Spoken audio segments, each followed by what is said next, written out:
నమస్తే. ఈ గ్రీన్‌కో కంపెనీకి నిన్న రాష్ట్ర ప్రభుత్వం శంకుస్థాపన ప్రారంభం చేయడం జరిగింది. రెండో విడత. దానికి ప్రోగ్రామ్ అయిపోయిన తర్వాత వైసీపీ వాళ్ళు మీరెక్కడ చేశారు? మేము తెచ్చాం, అప్పుడు తెచ్చాం, ఇప్పుడు తెచ్చాం నువ్వు అని భుజాలు తడుకుంటా ఉన్నారు. తేలేదని ఎవరు చెప్పారు?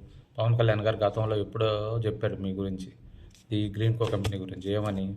2021లో గ్రీన్‌కో కంపెనీ ప్రారంభించారు. దేశం మొత్తం మీద 1,50,000 కోట్లతో స్టార్ట్ చేశారు.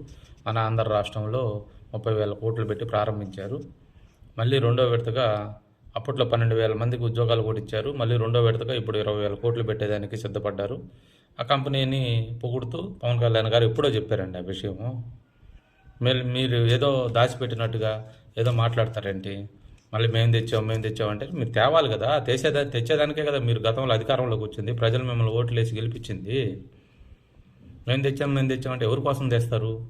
ప్రభుత్వంలో ఉన్నారు కాబట్టి తెచ్చారు కాబట్టి కంటిన్యూషన్ అవుతుంది. దానికి ఏముంది? అందుకే దాన్ని ఎందుకు అంతలా మాట్లాడుతున్నారు మీరు?